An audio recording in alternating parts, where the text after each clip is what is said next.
അവരുടെ ഭർത്താവുമായി എനിക്കൊരു ബന്ധവുമില്ല, ഞാൻ ബന്ധപ്പെട്ടിട്ടില്ല. ഞാൻ അവിടെ പോകുമ്പോൾ മാധ്യമപ്രവർത്തകരായിട്ടുള്ള ആളുകളൊക്കെ ഉണ്ട്.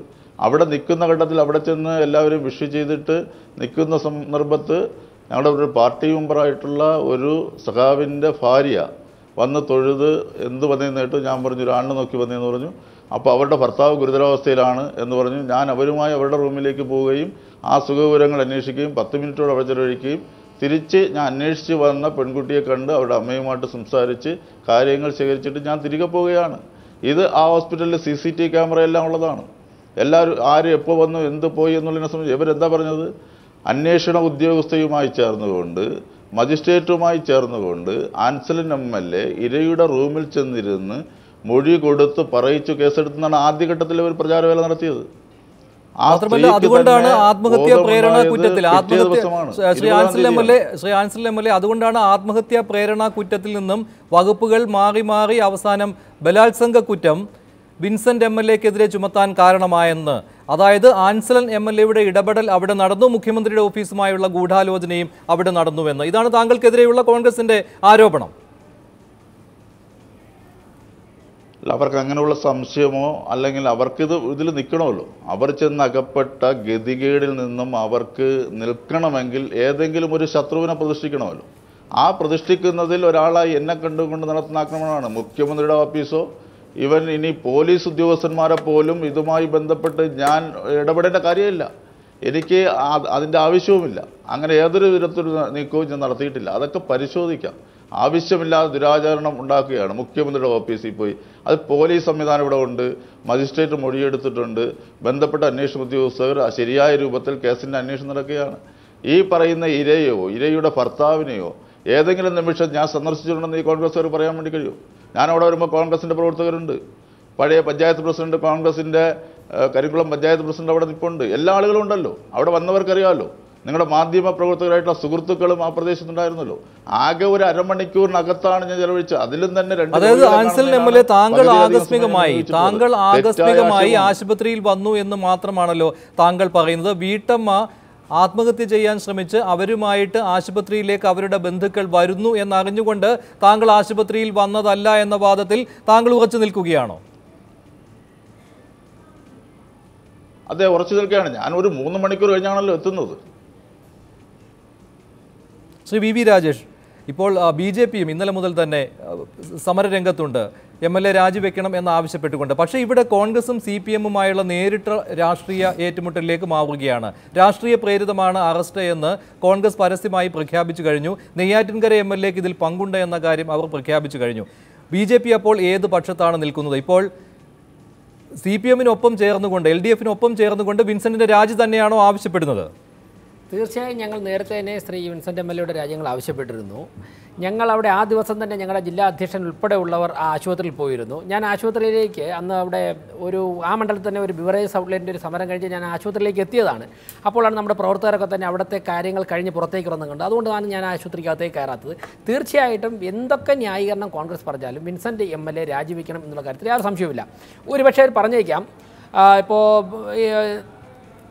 മറ്റുള്ള സാഹചര്യങ്ങളിൽ ഞങ്ങൾ ഇങ്ങനെയുള്ള നിലപാടല്ലേ എടുത്തത്, അതായത് LDF-ൻ്റെ പല MLA-മാരും പെട്ടപ്പോഴേക്കും ഞങ്ങൾ ഇങ്ങനെയുള്ള നിലപാടല്ലേ എടുത്തത്, അതുകൊണ്ട് നിങ്ങളൊന്ന് അഡ്ജസ്റ്റ് ചെയ്യണമെന്നുള്ള ഒരു നിലപാടായിരിക്കും ഇന്ത്യൻ നാഷണൽ കോൺഗ്രസിൻ്റെ ഭാഗത്ത് നിന്ന് എടുക്കാൻ പോകുന്നത്. കോൺഗ്രസിൻ്റെ ഗ്രൂപ്പ് രാഷ്ട്രീയത്തിൻ്റെ അങ്ങനെ ചില വാദങ്ങൾ ഇന്ന് ഉന്നയിച്ചിരുന്നു. കെ മുരളീധരന്റെ വാക്കുകൾ തന്നെയായിരുന്നു. അതായത് പല തിരുവനന്തപുരം ജില്ലയിൽ നിലനിൽപ്പ് അല്ലെങ്കിൽ അടിത്തറ നഷ്ടപ്പെട്ടുകൊണ്ടിരിക്കുന്ന പല നേതാക്കന്മാരും സ്ത്രീ പീഡനത്തിൽ പ്രതിയാണെങ്കിൽ പോലും അങ്ങനെയുള്ള ഒരാളെങ്കിലും എൻ്റെ കൂടെ നിൽക്കട്ടെ, അത് ഭാവി രാഷ്ട്രീയത്തിന് ഗുണപ്പെടും എന്നുള്ള കരുക്കൾ നീക്കുന്നതിൻ്റെ ഭാഗമായിട്ടൊക്കെയാണ് ശക്തമായിട്ട് അവിടെ സന്ദർശിക്കുകയും പ്രസ്താവന നടത്തുകയൊക്കെ ചെയ്തിട്ടുള്ളത്. ഇത് എല്ലാവർക്കും വ്യക്തമായിട്ട് അറിയുന്നുള്ള കാര്യമാണ്. മറ്റൊന്ന്, ഇപ്പം നെയ്യാറ്റിൻകര MLA ഉൾപ്പെടെ ഉള്ളവർ ഗൂഢാലോചന നടത്തി എന്നുള്ള ഒരു കാര്യം ഇന്ന് തന്നെയാണ് KPCC പ്രസിഡന്റാണ് ഇന്ന് പറഞ്ഞത്. KPCC പ്രസിഡന്റ് പോലുള്ള ഉന്നത തലത്തിലുള്ള ഒരു വ്യക്തി അങ്ങനെ ഒരു കാര്യം പറയുമ്പോഴേക്കും തീർച്ചയായിട്ടും ഒന്നും ആലോചിക്കാതെ അവർ പറയുകയില്ല. പക്ഷേ ഞങ്ങൾ ആരോപണത്തിൽ ഇടപെടാൻ ഉദ്ദേശിക്കുന്നില്ല. കാരണം അത്തരത്തിൽ ഒരു ഇടപെടൽ നടത്തിയതായിട്ടുള്ള തെളിവുകൾ ശേഖരിക്കാൻ ഞങ്ങൾക്ക് സാധിച്ചിട്ടില്ല. അല്ലെങ്കിൽ അങ്ങനെ ഒരു ആരോപണം നടത്തിയായിട്ട് ഇപ്പോൾ പൊതുസമൂഹത്തിൻ്റെ മുമ്പാകെ വെളിവായിട്ടില്ല. പക്ഷേ KPCC പറയുമ്പോൾ രാജ്യം നിങ്ങളുടെ പൊതുശത്രു എന്ന നിലയിൽ MLA കാണുന്നത് കൊണ്ടാണ്, MLA കാണുന്നത് കൊണ്ടാണ്. നെയ്യാറ്റിൻകര MLA ആശുപത്രിയിൽ ആ സമയം ഉണ്ടായിരുന്നു എന്നത് മാത്രമല്ല കോൺഗ്രസിന്റെ ആരോപണം. ഇതല്ലാതെ സ്വന്തം സഹോദരി പോലും രാഷ്ട്രീയ പ്രേരിതമാണെന്ന്, അതായത് വീട്ടമ്മയുടെ സ്വന്തം സഹോദരി പോലും രാഷ്ട്രീയ പ്രേരിതമായിട്ടാണ് ഈ കേസ് വന്നിട്ടുള്ളത് എന്ന് പറഞ്ഞിട്ടുണ്ട്, പരസ്യമായി രംഗത്ത് വന്നിട്ടുണ്ട്. ഇക്കാര്യവും KPCC ചൂണ്ടിക്കാണിക്കുകയാണ്. തീർച്ചയായിട്ടും ഞാൻ ആ വീട്ടമ്മയുടെ ബൈറ്റ് ഞാൻ കേട്ടിരുന്നു. സഹോദരിയുടെ ഇവരുടെ ഈ പീഡനത്തിന് വിധേയയായ വ്യക്തിയുടെ സഹോദരിയുടെ ബൈറ്റ് ഞാൻ കണ്ടിരുന്നു. അവർ പറയുന്നുണ്ട് ഇത് കുറച്ചുകൂടി ആഴത്തിൽ പഠിച്ചാൽ മാത്രമേ ഇവരുടെ കുടുംബ പ്രശ്നങ്ങളും കുടുംബ പശ്ചാത്തലവും ഒക്കെ തന്നെ 1-2 ദിവസം കൂടി ഞങ്ങൾ നന്നായിട്ട് ശ്രമിച്ചു നോക്കി. 1-2 ദിവസങ്ങൾ കൂടി കഴിഞ്ഞ് മാത്രമേ ഇതിൽ ഒരു എനിക്ക് തോന്നുന്നു നല്ലൊരു കാലഘട്ടത്തിൻ്റെ 900-1000 ടെലിഫോൺ കോളുകളൊക്കെ വിളിച്ച് ഉള്ള ഒരു ബന്ധം ഇവർ തമ്മിലുണ്ട്. ഏതോ ഒരു ഘട്ടത്തിൽ ഇവർ തമ്മിൽ വളരെ നല്ല ബന്ധമുണ്ടായിരിക്കാം. പക്ഷേ അത് MLA അങ്ങോട്ട് വിളിച്ച കോൾ മാത്രമല്ല, അങ്ങനെയാണ് പോലീസ് പറയുന്നത്. ഞാൻ പറഞ്ഞത് 900 എന്ന് പറയുമ്പോൾ രണ്ട് പക്ഷത്തേക്കും അങ്ങോട്ടും ഇങ്ങോട്ടുമായിട്ട് 900 കോളുകൾ വിളിക്കുവാൻ കണക്കുള്ള ഒരു ബന്ധം ഇവർ തമ്മിൽ ഉണ്ടായിരുന്നു. ഏതു സാഹചര്യത്തിലാണ് ഇവർ തമ്മിലുള്ള ബന്ധം തെറ്റിയത്? ഇവർ തമ്മിലുള്ള ബന്ധം തെറ്റിയിട്ടുണ്ടെങ്കിൽ അത് അറിഞ്ഞുകൊണ്ട് ഏത് സാഹചര്യത്തിലാണ് മാർക്സിസ്റ്റ് പാർട്ടിയുടെ പ്രവർത്തകനോ ഇടപെട്ടിട്ടുള്ളത് എന്നുള്ള കാര്യങ്ങൾ കൂടി, കാരണം ഒരു രാഷ്ട്രീയ വിഷയത്തെ സമീപിക്കുമ്പോൾ സമീപിക്കാൻ സാധിക്കില്ല. ഇതിനകത്തൊരു ഗൂഢാലോചന ഉണ്ട് എന്ന് കോൺഗ്രസ് പറയുന്നു. ഗൂഢാലോചന ഉണ്ടെങ്കിൽ ആ ഗൂഢാലോചന ആത്മഹത്യ ശ്രമവുമായിട്ട് ബന്ധപ്പെടുത്തേണ്ടതല്ലേ? ഗൂഢാലോചന നടത്തി ആത്മഹത്യക്ക് പ്രേരിപ്പിക്കും ആരെങ്കിലും? അതിനുള്ള സാധ്യത വളരെ കുറവല്ലേ രാജേഷ്? വളരെ കുറവല്ലേ? ഒരാളെ നിങ്ങൾ ഗുളിക കഴിക്കണം കേട്ടോ എന്ന് ആരെങ്കിലും പറയുമോ? അത് സാധ്യമാണോ കേരളത്തിൽ? ശ്രീ രാജ്മോഹൻ ടെലിഫോൺ ലൈനിലുണ്ടെങ്കിൽ ഈ നെയ്യാറ്റിൻകര MLA ആൽസനൽ ആശുപത്രിയിൽ എത്തിയതാണല്ലോ ഇപ്പോൾ കുറ്റമായിരിക്കുന്നത്. ഈ ആശുപത്രിയിൽ വന്നത് ഇങ്ങനെ ഗൂഢാലോചനയുടെ ഭാഗമാണ് എന്ന ആരോപണം കോൺഗ്രസ് ഉന്നയിക്കുകയാണ്. എന്തിനാണ് ഇത്തരത്തിലുള്ള ആരോപണങ്ങൾ ഉന്നയിക്കുന്നത്? മറ്റൊരു രോഗിയെ കാണുന്നതിന് വേണ്ടി, മറ്റൊരു രോഗിയുടെ ചികിത്സാർത്ഥം അവിടെ വന്നതാണ് ആൽസനൽ MLA. അവിടെയാണ് നിങ്ങൾ ചേർത്ത് വയ്ക്കുന്നത്.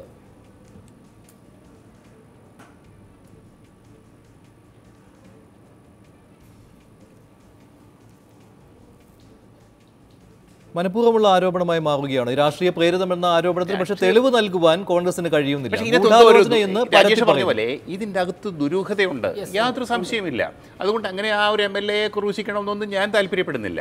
ഇവർ തമ്മിൽ ഒരു റിലേഷനും ഇല്ലായിരുന്നുവെങ്കിൽ 1-2 കോൾ വിളിച്ച് MLA ബുദ്ധിമുട്ടിക്കുമ്പോൾ തന്നെ ആ സ്ത്രീക്ക് ഡിസ്കണക്ട് ചെയ്യാമായിരുന്നു, കംപ്ലൈന്റ് ചെയ്യാമായിരുന്നു. 900 കോൾ അങ്ങോട്ടും ഇങ്ങോട്ടും സംസാരിക്കാൻ അതിനുശേഷമാണ്, ഇല്ലെങ്കിൽ ഈ കോളുകളുടെ അവസാന ഘട്ടത്തിൽ എന്താണ് ഇവർ തമ്മിൽ ഡിസ്പ്യൂട്ട് ഉണ്ടായത്? അവിടെ മുതൽ എന്താണ് അതിന്റെ കാരണം? പക്ഷേ രാജേഷ്, ഈ കാര്യത്തിൽ ഈ ഒരു ഘട്ടത്തിൽ പോലീസിനൊന്നും ചെയ്യാൻ പറ്റില്ല. പോലീസിന്റെ മുമ്പിൽ ഈ ഒരു പരാതി, സ്ത്രീ ആത്മഹത്യക്ക് ശ്രമിച്ചു, പോലീസ് എടുത്ത സാക്ഷി തെളിവുകൾ, ഇത് മാത്രം വെച്ചുകൊണ്ട് പോലീസ് ഈ സ്ത്രീ ഈ മൊഴിയിൽ ഉറച്ചു നിൽക്കുകയാണെന്നുണ്ടെങ്കിൽ ഈ മൊഴിയല്ലാതെ മറ്റൊന്നും വേണ്ട കൺവിക്ട് ചെയ്യാൻ. ഈ വനിതയുടെ മൊഴി മാത്രം അവർ കോടതിയിൽ ഇത് പറയാൻ തയ്യാറായി കഴിഞ്ഞാൽ. പിന്നെ ആൻസലിന്റെ കാര്യം കൂടെ ഞാനൊന്ന് പറയട്ടെ. ആൻസലിന് എന്ത് നേട്ടമാണുള്ളത്? CPM നേട്ടമുള്ളത് ഒരു കോവളത്തെ ഒരു MLA ഇങ്ങനെ പെണ്ണ് കേസിൽ പെടുത്തി. അതൊരു രാഷ്ട്രീയ നേട്ടമാണ്. കോവളം ഇടതു മുന്നണിയുടെ കോട്ട എന്ന രീതിയിലാണ്. കോവളത്തിന്റെ കാര്യം എടുക്കുക. കോവളത്ത് ഒരു MLA രാജിവെപ്പിച്ചു കഴിഞ്ഞാൽ അവിടെ ഇടതു മുന്നണിക്ക് ആധിപത്യം സ്ഥാപിക്കാമെന്ന് അവർക്കറിയാം. അതുപോലെ ദുരൂഹമായ ഒരു സംഭവം ഇരയാക്കി സപ്പോസ് നാളെ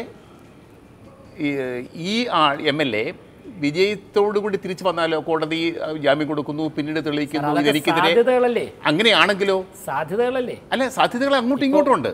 അല്ല, അതുകൊണ്ട്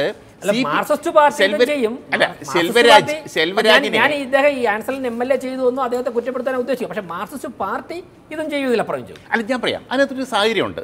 ചെയ്യും എപ്പോൾ? ഒരു സാഹചര്യം, ഒരു ഓപ്പർച്യൂണിറ്റി വരുമ്പോൾ. ആത്മഹത്യ ചെയ്യാൻ ഒരു സ്ത്രീ ഒരുമ്പെട്ട് ആശുപത്രിയിലാക്കപ്പെടുന്നു. അവിടെ ഒരു ഓപ്പർച്യൂണിറ്റി ഉണ്ട് രാഷ്ട്രീയമായിട്ട്, അത് ഉപയോഗിച്ച് കാണും. അല്ലാതെ ആശുപത്രിയിലാക്കാൻ വേണ്ടി ഗൂഢാലോചന നടത്തുക, MLAക്കെതിരെ ഗൂഢാലോചന നടത്തുക, അങ്ങനത്തെ വാദം തെറ്റാണ്. ആൻസലിനകത്ത് ഉൾപ്പെട്ടിട്ടുണ്ടെന്ന് വിശ്വസിക്കാനേ പറ്റില്ല. അതാണ് ഞാൻ അതിൽ പറയാത്തത്. ആ ഒരു കോൺസ്പിറസി തിയറി തെറ്റ്.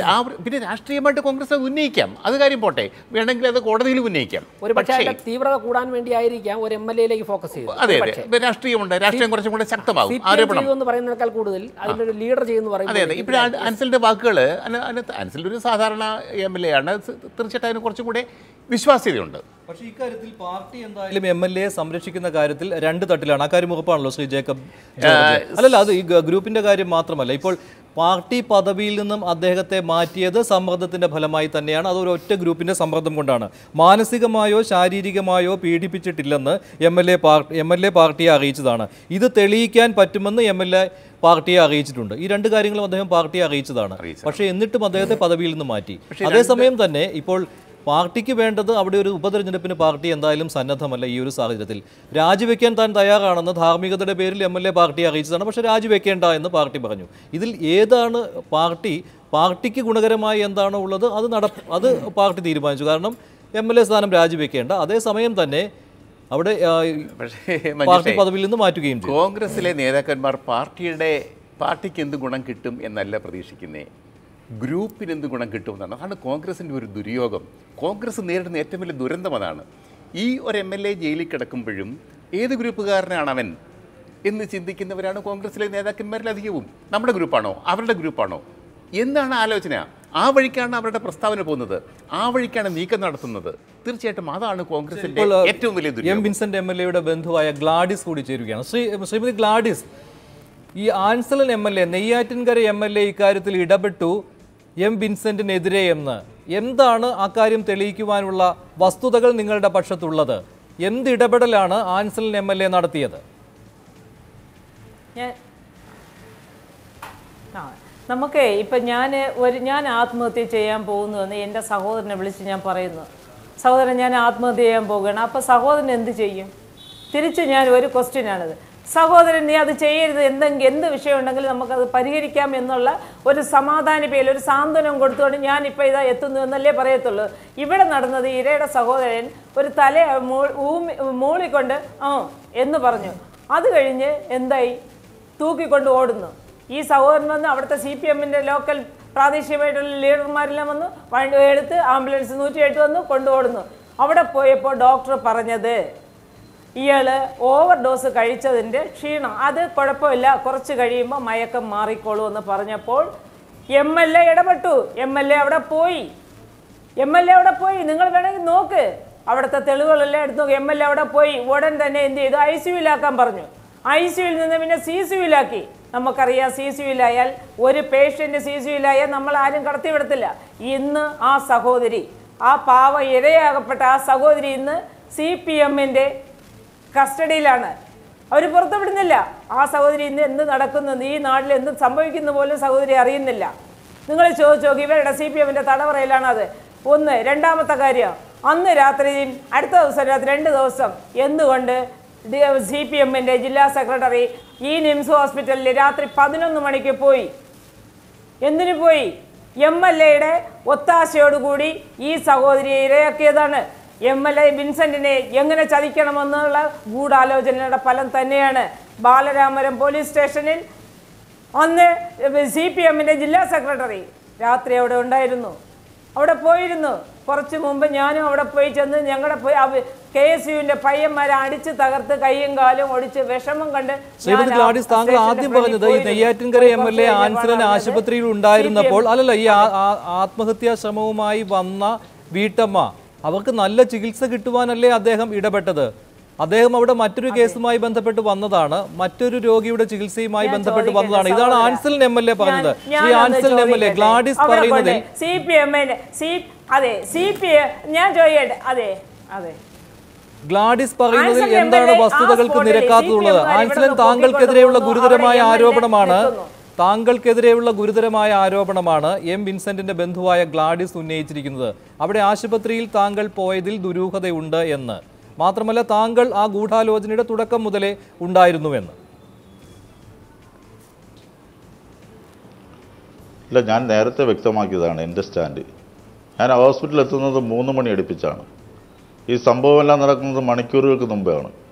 അവരെ CCC യൂണിറ്റിൽ ഉൾപ്പെടുത്തി അകത്ത് കിടന്ന് ആർക്കും പ്രവേശനമില്ല. ഞാൻ പോകുമ്പോൾ പോലീസുണ്ട്, മാധ്യമപ്രവർത്തകരുണ്ട്, മറ്റെല്ലാവരും അവിടെ ഉണ്ട്. അവരാവശ്യമില്ലാതെ ഇങ്ങനെ തെറ്റിദ്ധരിപ്പിച്ചുകൊണ്ടിരിക്കുകയാണ്. അതിനുശേഷം പൂർണ്ണമായും പോലീസ് കസ്റ്റഡിയിലാണ്, ഹോസ്പിറ്റൽ അതോറിറ്റിയുടെ കസ്റ്റഡിയിലാണ്. അവരുടെ ഭർത്താവുണ്ട്, ഞാൻ കണ്ടിട്ടില്ല അവരെ. ഈ ഇരയാക്കപ്പെട്ട സഹോദരി ഇതുവരെയും കണ്ടിട്ടില്ല, ഭർത്താവിനെയും കണ്ടിട്ടില്ല. പിന്നെ ഏത് സന്ദർഭത്തിലാണ് കൂടുതൽ നടത്തിയത്? എനിക്ക് എൻ്റെ നാട്ടിലൊരു ഹോസ്പിറ്റലിൽ പോകാനുള്ള അവകാശം പോലും ഇല്ലേ? ഏത് തലത്തിലാണ് ഞാൻ ബന്ധപ്പെട്ടെന്ന് ഇവർ തെളിയിക്കണം. ഇവർ വെറുതെ ദുരാരോപണം ഉന്നയിച്ചാൽ പറ്റില്ല. എവിടെയാണ് ഞാൻ ബന്ധപ്പെട്ടത്? പോലീസ് ഓഫീസർ എന്ന് ഡോക്ടർ പറഞ്ഞതാണ്. ഞാനൊന്ന് പറയട്ടെ. ഇതൊന്നും എന്റെ കണക്കിൽ വരുന്നില്ല. അത് ഡോക്ടറും ഹോസ്പിറ്റൽ മാനേജ്മെന്റും അവരെ ആ സ്ത്രീയെ കൊണ്ടുവന്ന ബന്ധുക്കളും പറയേണ്ട മറുപടിയാണ്. ഞാൻ പറയേണ്ട മറുപടിയല്ല. അതെ ഈ നിംസ് ഹോസ്പിറ്റലിൽ ഏതെങ്കിലും ഡോക്ടർ ബന്ധപ്പെട്ടിട്ടുണ്ടോ? ഏതെങ്കിലും സ്റ്റാഫിന് ബന്ധപ്പെട്ടിട്ടുണ്ടോ? എവിടെയാണ് ആൻസൽ ബന്ധപ്പെട്ടെന്ന് പറയണം. MLA ഇടപെട്ടു. ആൻസലിന്റെ ഇടപെട്ടു. MLA ഇടപെട്ടാണ് അവർ